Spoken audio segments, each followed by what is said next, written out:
Welcome to the gun show.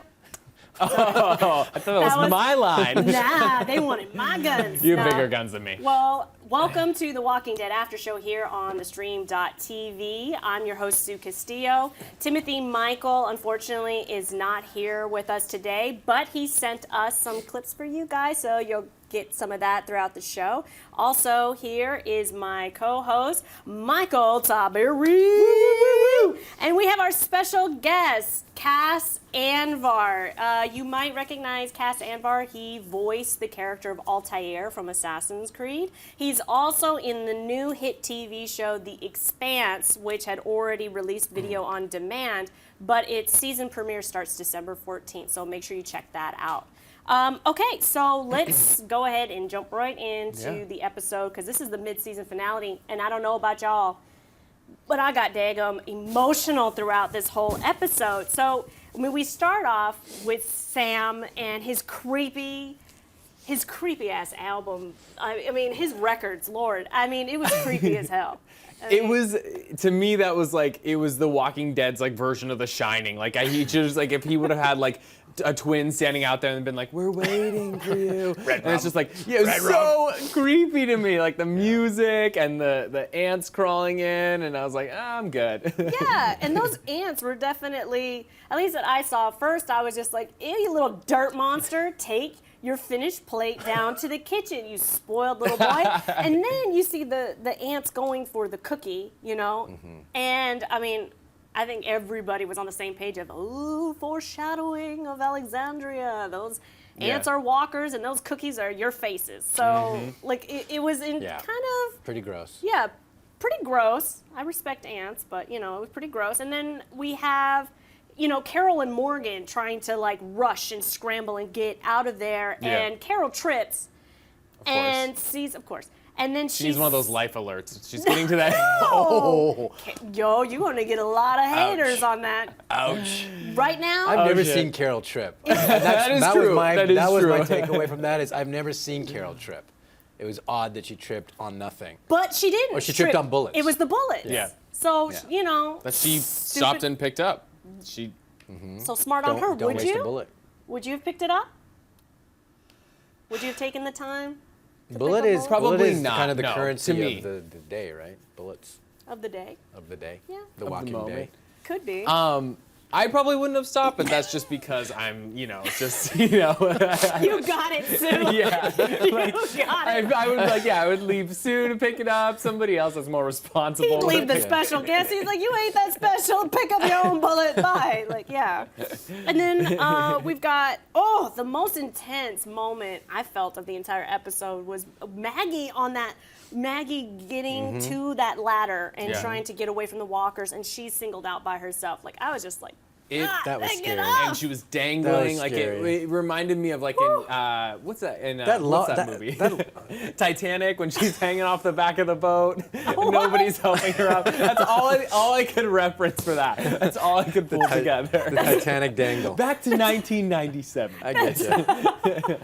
so throwback, that ladder Michael. literally exploded out from under her. I don't know if you guys saw that. Yeah. She was climbing this completely sturdy ladder, and then right when she gets to the top, it literally broke into 3 pieces and left her hanging. That was pretty. Yeah, But I will say, in that moment, I took the opportunity to go, "Ooh, Maggie, where'd you get those shoes?" Like, I really like. Sue Amazon Prime that I away. I had that app where you could take the picture of it and it tells you where to buy it. I don't know. Anyway, I really like those shoes. It got her away from the walkers. And then we've got Eugene gets separated from everybody, and he's in the worst place ever. Yeah. He is like almost literally between a rock and a hard place.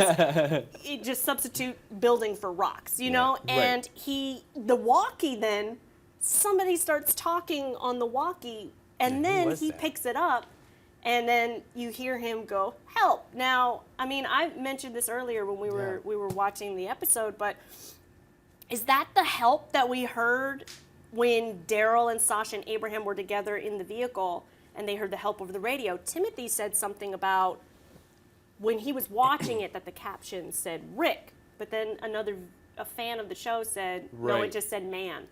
And you argued that it didn't sound, It didn't sound like Rick's voice. Was that you who said that? That was me. Yeah. It was not manly enough. Yeah, that's what I was gonna say. You thought it was not manly enough, so it could have been my voice.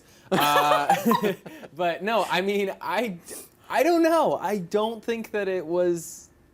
I don't know. That's hard to say. I don't think it was Rick. I really don't. But I also don't know if it was Eugene. Like, I don't know whose voice it was. That was very hard to determine. Yeah, I mean, and we don't have Timothy here, unfortunately, to tell us what the closed caption were. Yeah, Timothy would be reading. Yeah, he'd be reading it and say, well, you know, when the walkie was going off, the name came up saying this. You know, dang it, Timothy, we need you. Yeah. But somebody was talking, and that's what attracted the walkers, and Eugene was trying to grab it. But, you know, maybe some of our hardcore fans and the Walking Dead fans out there already know who it was because they were the ones who told us about Glenn in the dumpster. The ones with the really good closed captioning. Oh, my. Oh, with the really good closed captioning. And then, so Timothy had something to say in regards to Deanna. And so take a look. Okay, so this opening of the show where the walkers overrun Alexandria and Deanna's there trying to save Rick and, you know, she winds up falling and getting bitten. I feel like this episode really made me like Deanna a little bit more, though, because she's been getting on my nerves this past season. But it made me a little bit more emotional toward her because she really had her mark on Rick, saying, you know, that to look after Spencer, her son, and really making him part of his people. And then having her mark and her moment with Michonne and saying, you know, what do you want? And really getting Michonne to think about that because, you know, I don't think that Michonne has really thought about that. She's been concerned about Rick and the group, which is rightfully so, of course. But I feel like Michonne needs to really channel what she wants to do. And I think that Deanna really opened her eyes to that. So there you go. Timothy had some really great points about Deanna that I think we all kind of shared. You know, Deanna, she was very much along the lines of, you know, at the very beginning when she brought Rick and the group in, really believed that they could help the Alexandrians. And then we see Deanna kind of waver as things start to fall apart. She loses her son. She loses her husband. She barely can keep a handle out of Spencer, you know, and then she somehow finds her way and still stays true to herself. And I agree with Timothy in the way that she went out. I think she went out like a champ. What do y'all think? I think she went out like a WWF champ. She was, with that battle cry at the end there was pretty intense. Nothing like what she was at the beginning in episode 1. She had a huge arc. Yeah. She definitely changed, especially, you know, so badass. Yeah. Especially when of all the people that I thought were going to go back and help Rick up, I really didn't think it was Deanna. And when she just and then starts talking about why she went and helped Rick. It was nice. It was nice to see her teach Rick something at the end, when he's saying, when she said, because you're one of us. You know, because Rick has been so much about us and them, and I think, I don't know, it looked like he was kind of registering what she said. Yeah. She said, it's not because you grow a good beard, it's not because you're a good dad, it's not because he does grow a good beard. Oh, he does grow a good beard, though. Yeah. But she says it's because you're one of us. So basically, I would have done it for any one of us. Yeah. And you need to get that in your head as well. Stop treating us like us and them. And he kind of like, I saw him take kind of a step back and realize maybe she's got a point here. Yeah, you know? she definitely dropped a truth bomb on him because she did. She says, I want you to take care of Spencer. I want you to look after him. And he was like, okay. And she's like, no. Okay's not good enough. Like one not that of easy. like one of yours. Yeah. Right. And I think He choked on that. Yeah, and I think another poignant, you know, really nailed it was one of yours. There's a clear line between how he kind of treats the Alexandrians like, you know, I don't know, like an uncle who has his like sister's kids for a little too long than he had planned or something. He's like, oh my God, take them back. This is why I don't have children. The unwelcome guest. Right. It's like you care, but you're just like, this is why I don't have my own. But I mean, it was just one of those. But it was like, if it's one of your own children, you know, the lengths that you would go to protect them. And I loved how Deanna pointed that out. And then we have, oh Lord, Ron and Carl. And you know what? Before we even get into it, I really want Timothy to be able to share this with you. So let's take a look. Now, we all saw what happened with Ron and Carl in that damn garage. You know, Sue called it. Ron done went crazy. But I just thought, I was like, good on Carl for like tackling him when he saw that he was about to do something instead of just standing there. But then obviously the walkers come and they break into the house and all that other stuff. But then I didn't understand when they got out why Carl lied for him. I was like, no. I would sing like a canary and be like, this mofo went crazy and we need to get rid of him. But I guess at the same time, there was just too much going on, and I guess I can understand why Carl, you know, would kind of just let that slide. But he kind of didn't let it slide, because he definitely took him into the other room, pulled out a gun, and was like, "Give me your gun, because we ain't got time for this." Yeah. All right. It's a good point. Yeah. That is a good point. When they went, when Ron went into the garage and Carl followed after him, I was like, oh, this is it. Yeah. This is the moment. And when Ron had the stones to tell Carl, like, your dad's a killer. And I love that Carl didn't pull the punches. He was like, yeah, and so's yours. Like, so was Your dad yours. sucks. Yeah. Yeah, so was yours. Like, if you want to go tit for tat and talk about facts, let's talk about facts. Yeah, my dad's a killer. I don't hide that. I'm not ashamed of it. My father has to do what he has to do to protect people. You know what I mean? I mean, he didn't say all that, but I saw it in his eyes.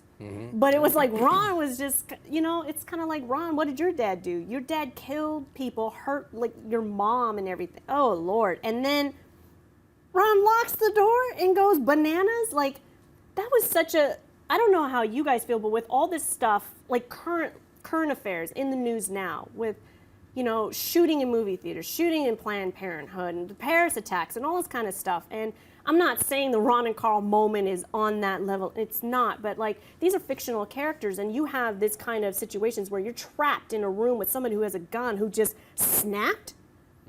That Carl thought so fast to tackle him, and it didn't, it could have gotten ugly. That gun in that scene was pointed at Carl. It's just Ron didn't have his finger on the trigger.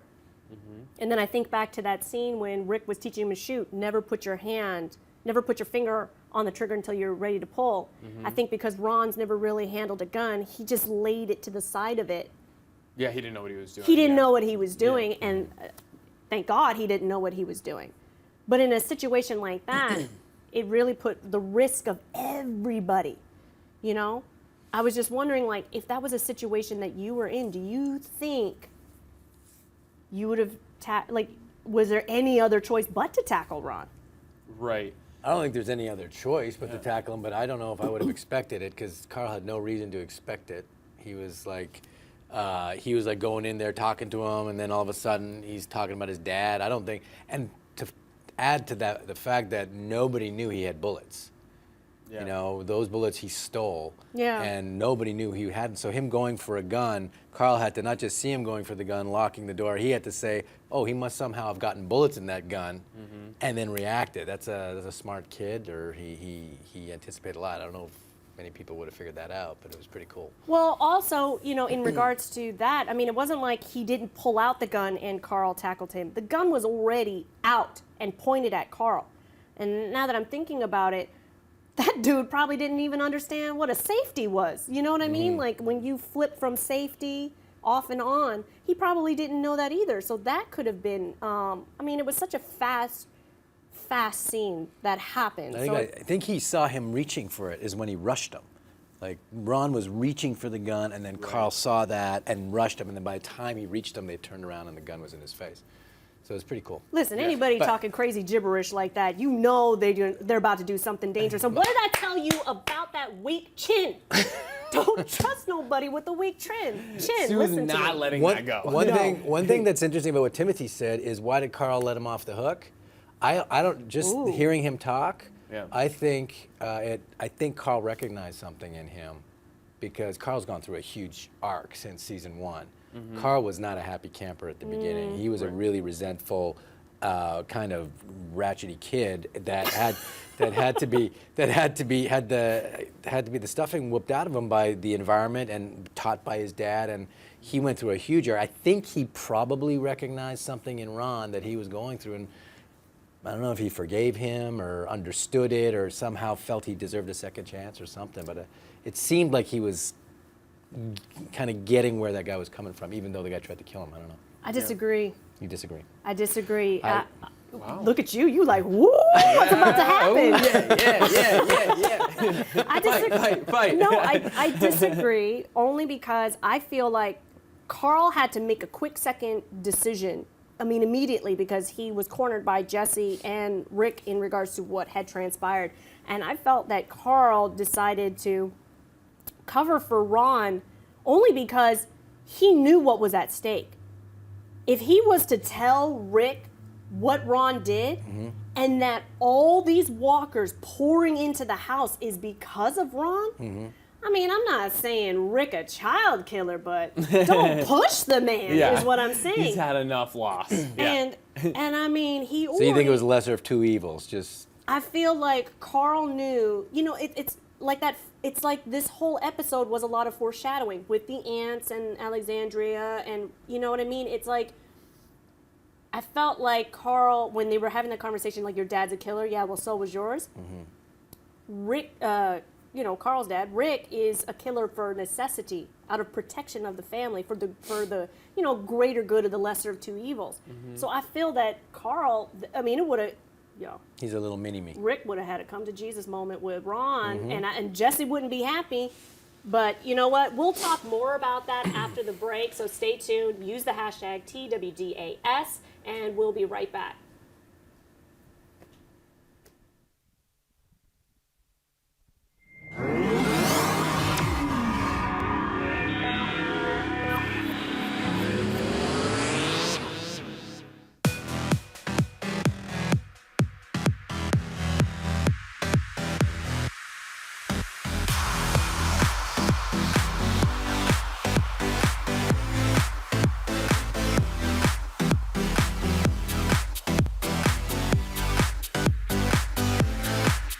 Just in case you missed it live. In case you missed it live. In case you missed it live. In case you missed it live, this is for you. I love it. That was freaking How love did my God. I didn't see any of this coming. Yeah, I'm not even gonna lie. Yeah? I was like, How did you get here? No. Kill him. Kill him. Definitely kill him. We're cool. Shade.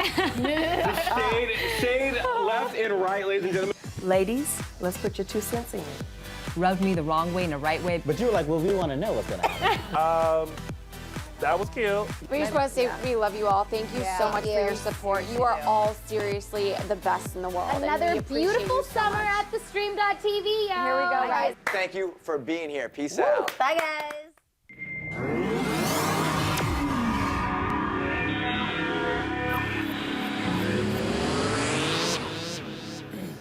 Woo!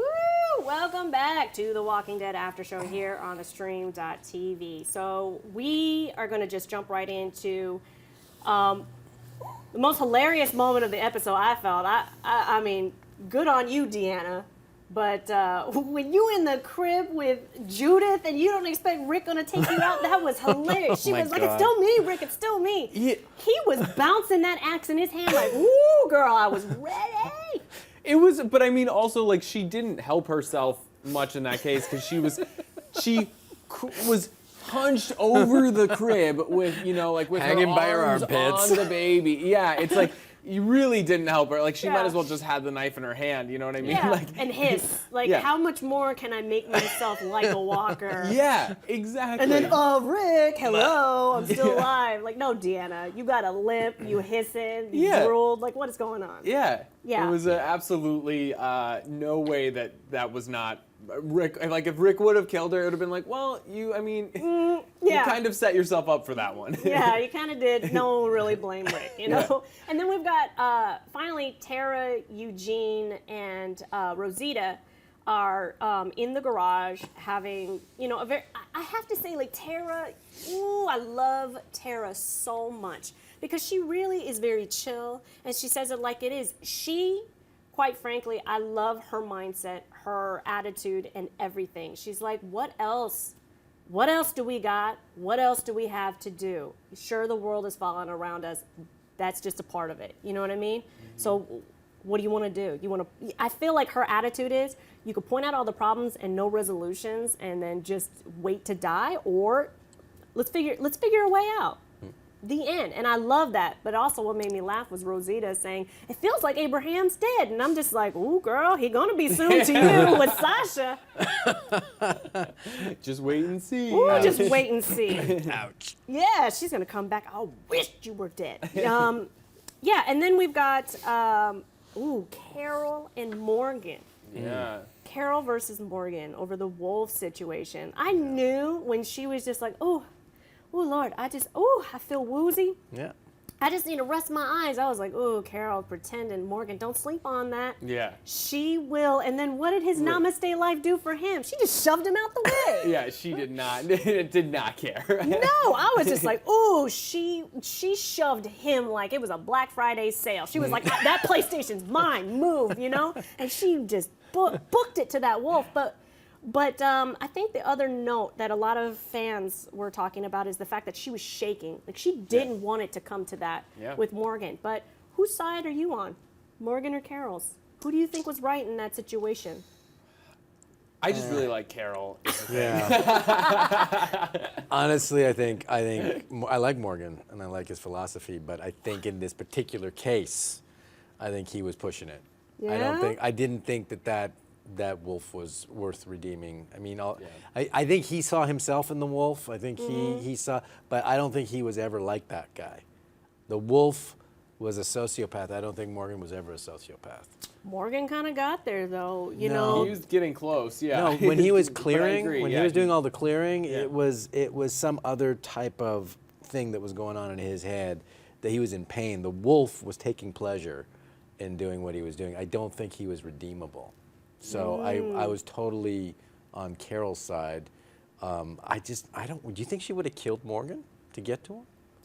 I think 'Cause she she looked would have. like she did. I think she didn't want to. I think that's why she was shaking. I think, if anything, she didn't want it to have to come to that, and she was warning him. It's one of those things like when you have your back up against the wall. It's like, you know what? I don't want to do this, but you're gonna force my hand. You better get out of my way because I'm gonna do what's necessary to protect everybody because it's already clear.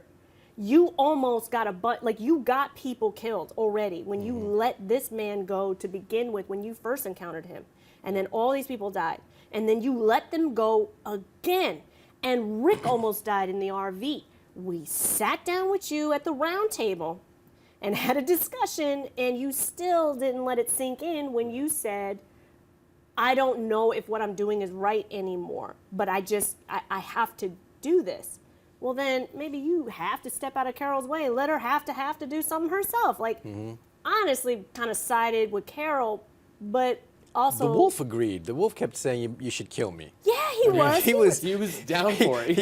He kept saying it, and Morgan was like, "Would you just shut up? I'm trying to talk to the woman here." He kept looking behind him, like, "You are not making this easy for me." Yeah, and then let's just at the very end, we've got the whole group hand in hand, covered in walker guts and intestines, walking off the front porch together. In this kumbaya. Yes, squad goals. And then who runs his Sam?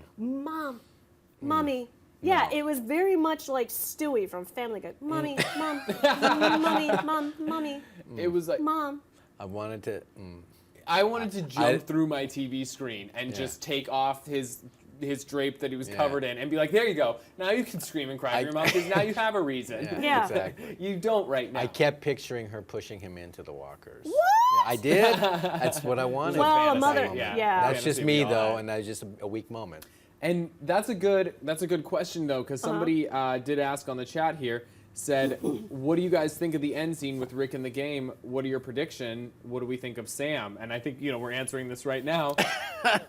It's a thumbs down. Thumbs down. Everybody. Everybody, thumbs down. Sam, I swear, I have never wanted to shake a child more in my life. It was one of those moments of like, what? What do you need? Huh? I asked you if you needed to go before we left the house in walker guts.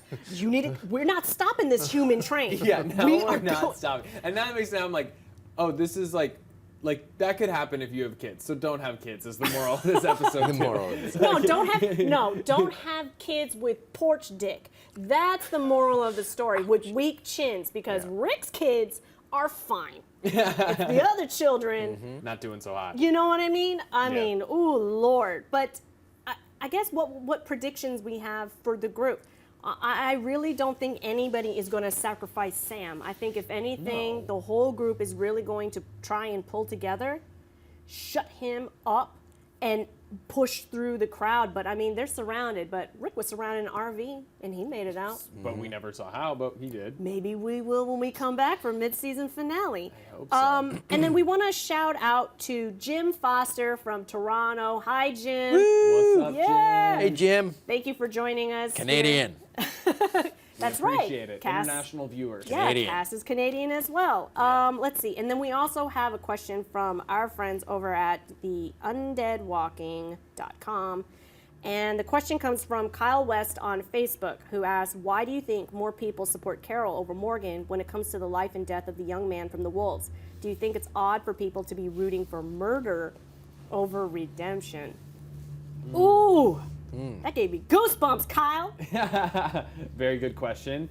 I don't think Morgan has been like an individual that you're able to sympathize with a lot. So I think it's hard to be on his side. I mean, I know that we had that whole episode where it was like really getting the whole backstory of Morgan, and we were finding out, all of this stuff and how he came to be, and all this. But I just am I'm more on Carol's team since the beginning. Like, I guess it's hard for me to want to side. It's hard because you're not dealing with a civilized society anymore. You're dealing with absolute chaos and anarchy, and you're asking for the laws and morals of a highly civilized world to be implemented when you have someone who's out there doing everything they can to try and kill you and everyone in your clan. Right. And now you're asking us to redeem him and let him live and possibly kill more people when he's telling you to your face he's going to kill them. He's going to kill everyone.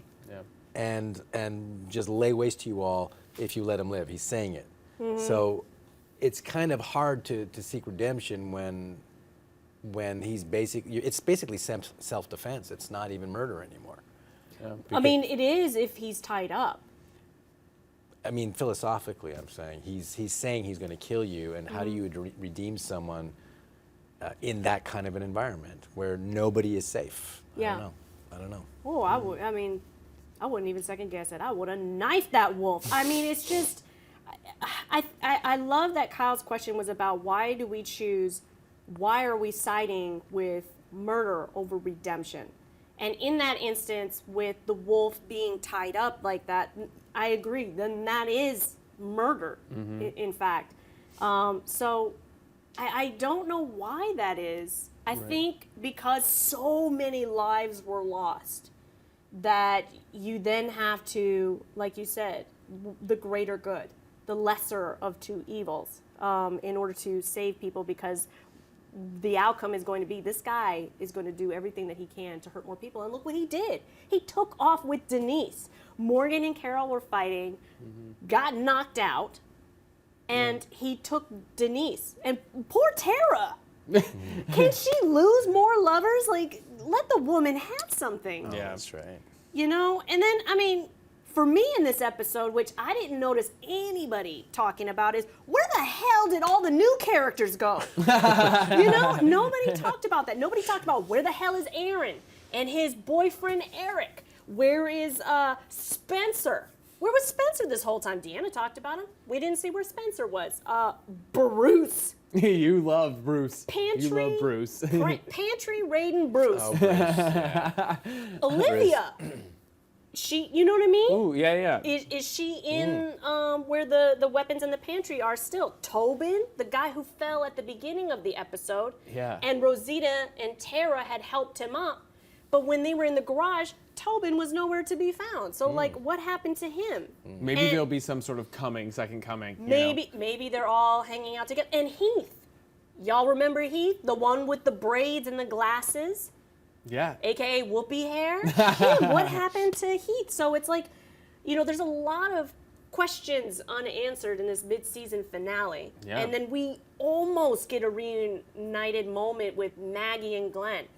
Like they're just, You just wanted him to wave. Yes, I was just like, wave in the tree, boy. Like, tell Enid to bust out some more balloons. He could have made some sort of grandiose gesture that Just would to have let gotten her their know. attention. Oh, Yeah. something. Like, Yeah, anything. I know you're worried about being seen, but it's like there was something he could have done. yeah, I mean, if making a really loud walker sound, would that really attract more walkers? You know, if he was like, and she was like, ooh, what is that coming from the trees? Yeah. Y'all let us know what you think about the season finale episode. Use the hashtag TWDAS. Make sure to post in the comments section, share, subscribe, like, hit us up on Twitter. And before we head out, thank you for being our special guest thank you. tonight. My pleasure. We really appreciate having you here. And is there anything that you would like to say? Oh, just want to let everyone know, if you're a big sci-fi fan, to check out The Expanse, which is going to be airing December 14th and 15th on Sci-Fi Network, and it's already online. If you guys want to watch video on demand, the first episode is online. And Fall, the movie, which is doing really well out there as well. So that's. And even if you're not a sci-fi fan, That's my shameless this plug. show will make you become one, I think. think- Yeah. It's worth It's a great show. It's definitely I'm very a worth huge checking geek out. and a huge sci-fi fan, and Yeah, I would watch this. If I've watched it, and quite frankly, I mean, Walking Dead fans, I mean, it almost follows the same premise in the first episode. So there's don't hang on to a lot of stuff, is what I'm saying. So definitely get check too it out. attached. Don't get Don't too get attached to anyone. and watch out for weak chins. Oh. So thank you guys, and we'll see you back in February. We miss you already. Bye, guys. Bye, guys. For more of the Walking Dead After Show, Click that button and subscribe to theStream.tv.